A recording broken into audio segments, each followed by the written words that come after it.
You may have a gut feeling that you need to call in a pro to help with your autoimmunity. And by pro, I mean probiotic.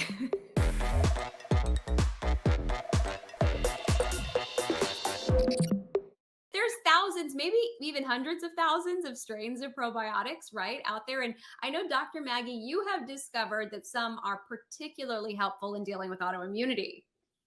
Or are they? Ooh. Today, we're actually going to break the lid wide open because you guys have heard so much about probiotics. Is it good for you? Is it not? Okay, it's good for me, but how do I get it? What strains matter? Let's say the first step of digestion is in your stomach is having proper level of stomach acid.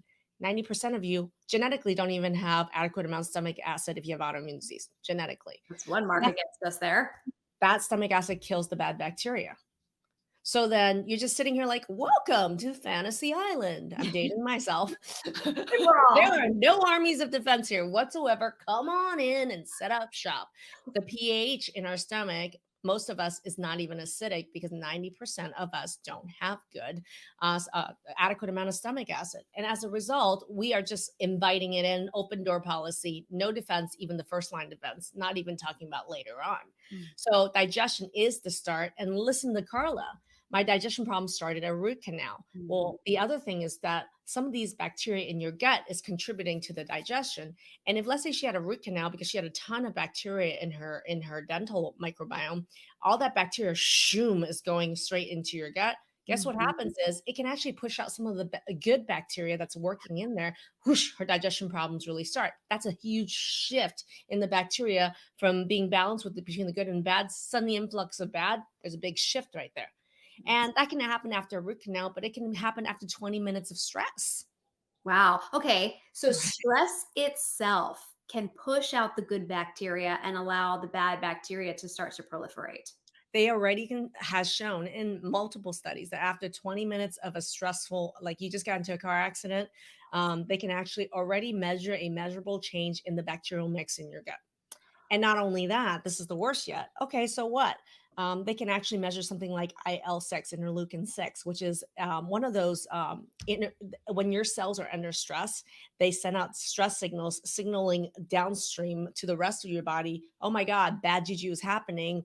More bad juju, like inflammation starts to go. And IL-6 is bad when you get a big surge of this. That happens after just 20 minutes of stress. Not only does bacterial count change, but the amount of IL-6 that your gut cells are secreting into the bloodstream to the rest of your body, boom, starts to go through the roof.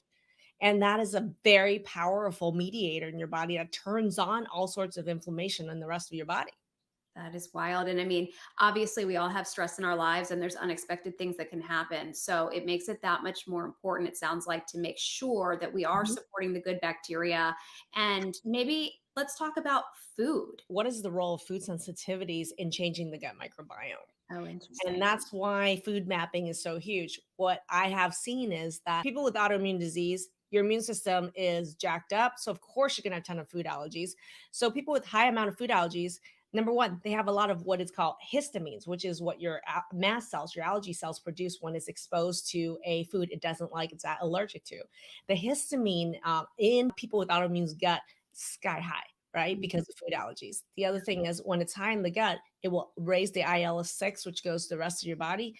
Tons of stuff happen. You got rashes, you got anxiety, you got, hives.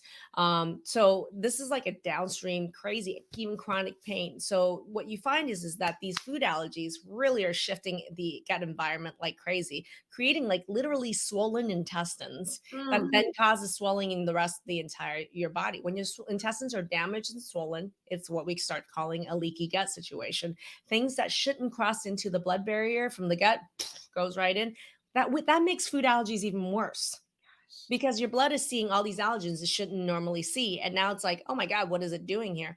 We're starting literally a civil war in our bloodstream because of food allergies. So food allergies have to be taken really seriously. Unfortunately, the ways that we don't deal with food allergies in autoimmune, we tell people to go on AIP diet, we go people to go in elimination diets. That has nothing. I mean, that is I have tons of videos, by the way, for you guys why elimination diets suck and make Yes. you more sick, and why food mapping, really using your blood work to critically identify what's actually you're allergic to, you, not like everybody with autoimmune disease, generalized advice that's personalized to no one.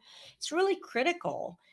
because then when we actually have an environment where you're not sitting here allergic and fighting food, then the good bacteria has a good environment to live in and populate and grow and do their freaking job. And that's what we So want.